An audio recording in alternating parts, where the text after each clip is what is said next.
You know what it is. It's time for burst rotations, of which Terra seems to have several in order to adapt to almost any situation, which is fantastic.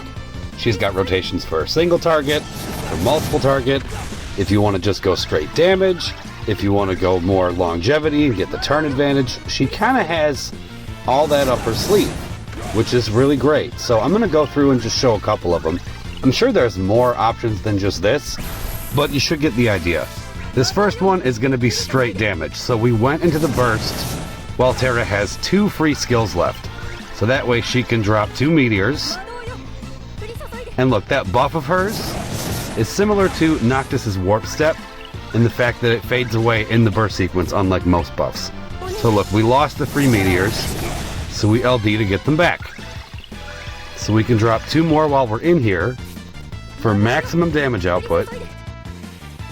And even this still gives Terra a couple turns outside of the burst, which is cool.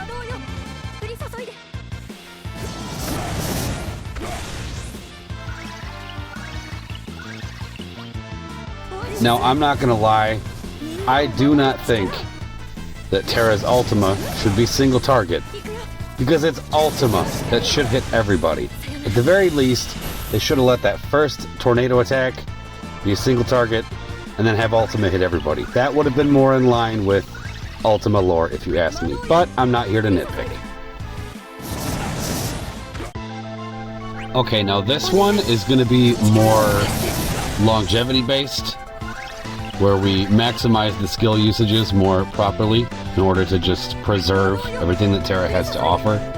My personal opinion, Terra has so many free skills that you probably don't need to be all that conservative with what she does. So you can, I don't want to say waste, but you can, that's a better word, utilize. You can utilize some of those free skills in the burst if you really want to, but to each their own. I'm just showing different possibilities for different situations. But I do want to go in when she at least has 1 free skill, because I'm not about to drop an HP attack in here. You can if you want to, but I'd rather not. Okay.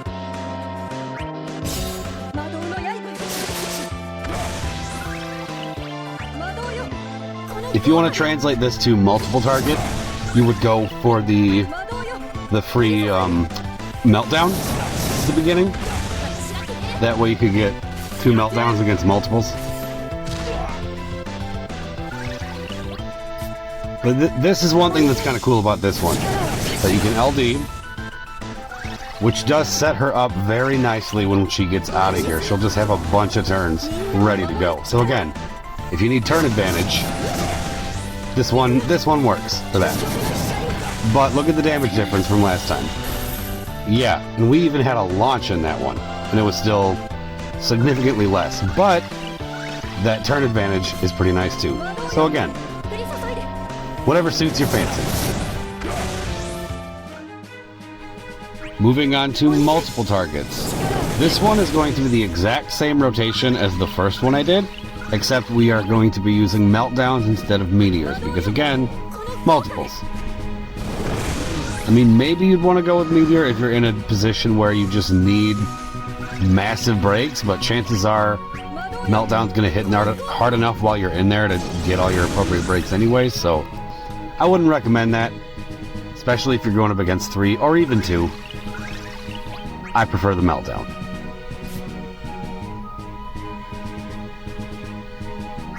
So we have 2 free skills that we're going to utilize, just like the first time.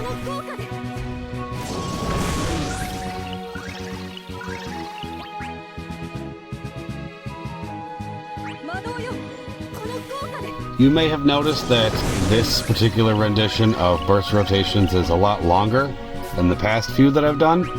That's for a couple of reasons. One, Terra just has a lot more possibilities than basically any other burst character we've ever gotten to this point. And those possibilities extend to other characters' burst effects when you swap them in.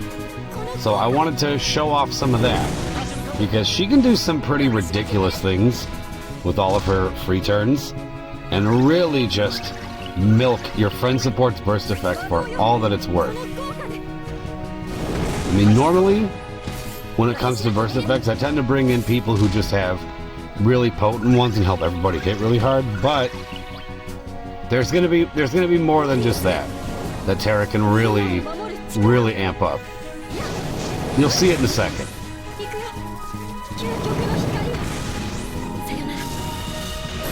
Not bad, not bad. Like I said, starting with the prince.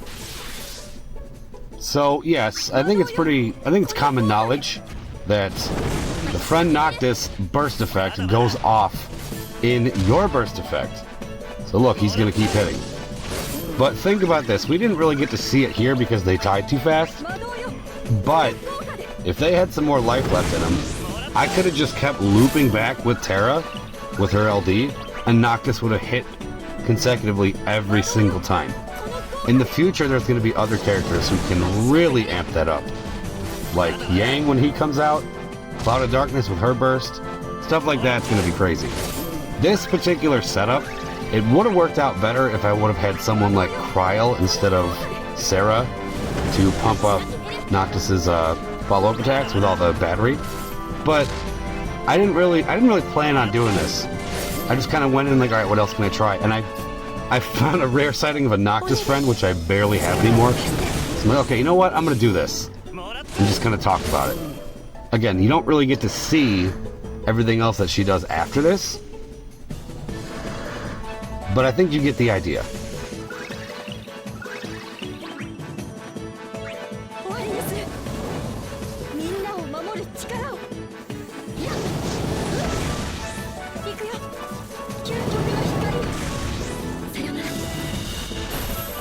You know what? Even being improperly set up, that's not so bad compared to the Paladin Cecil one. That's pretty cool.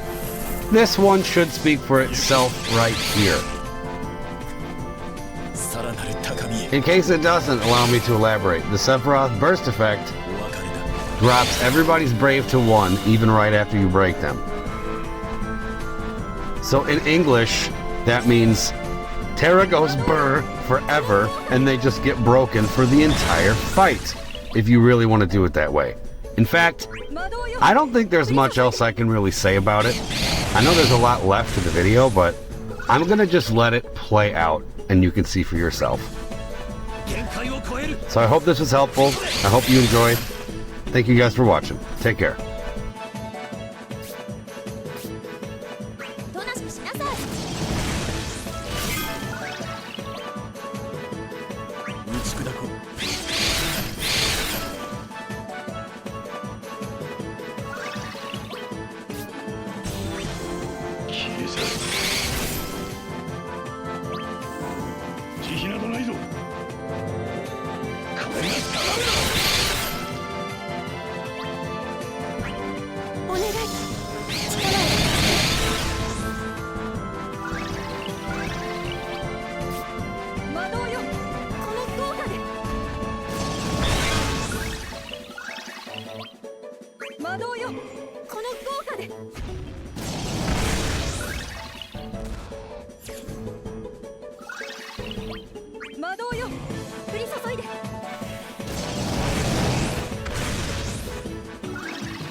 魔導よ降り注いで。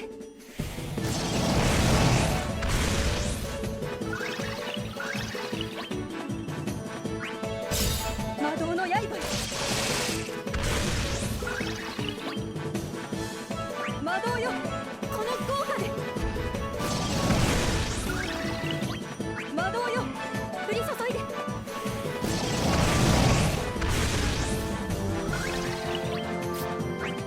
お願い力を貸して。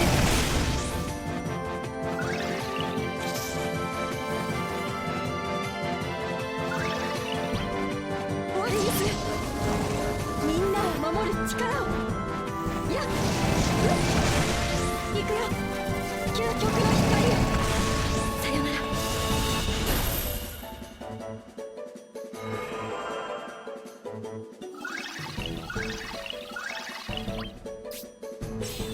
魔導よ降り注いで。 5 minutes later.